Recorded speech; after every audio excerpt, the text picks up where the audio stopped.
Vous êtes sur Tiloche Radio 90.3, émission Mauvaise Onde, et voici les chroniques scientifiques et spatiales de ces 2 dernières semaines, en différé depuis Matra-Saint-Imré où le fond de l'air est plutôt frais.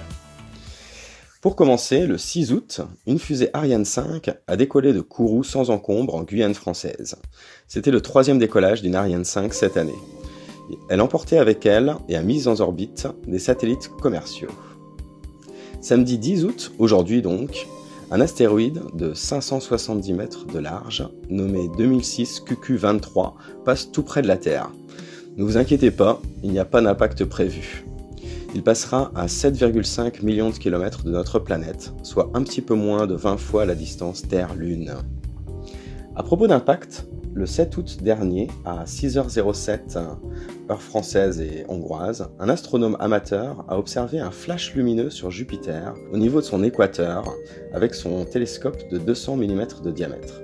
Il s'agit d'un astéroïde impactant les nuages de la planète.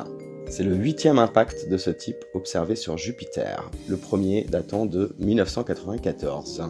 Autre nouvelle fraîche, l'université de Varsovie a mesuré pendant 6 ans les distances de 2431 étoiles géantes variables, appelées céphéides, et leur luminosité, avec l'Optical Gravitational Lensing Experiment de l'Observatoire du Chili. Et la surprise, la Voie lactée n'est pas plate, mais torsadée sur ses bords.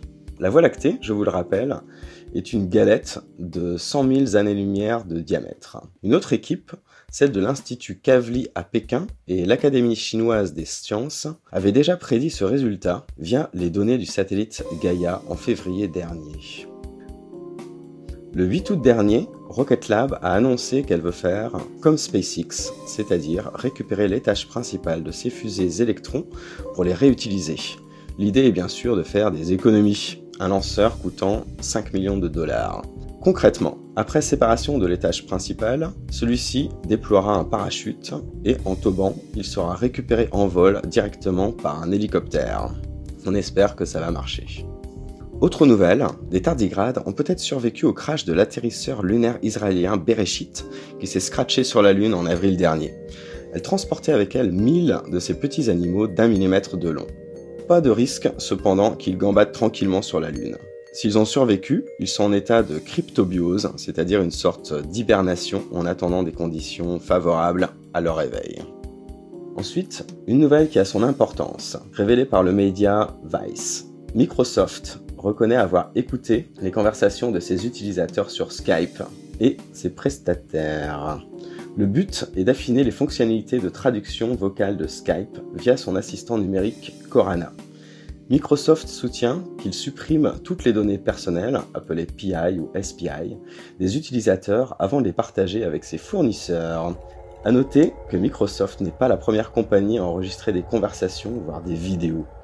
Amazon l'a fait avec son intelligence artificielle Alexa, Apple l'a fait lui avec Siri et Google avec son Google Assistant. Google a depuis suspendu ses écoutes dans toute l'Union européenne après une demande allemande de protection des données personnelles. Apple a quant à lui interrompu temporairement les analyses de ses enregistrements. Enfin pour finir, c'est en ce moment la pluie d'étoiles filantes Perséide. Son maximum d'activité aura lieu le 12 août. L'observation ne sera pas aussi facile que l'année dernière due à la luminosité de la Lune qui sera presque pleine. Donc levez les yeux et faites des vœux. C'est tout pour les nouvelles de ces 2 dernières semaines et je vous dis à dans 2 semaines.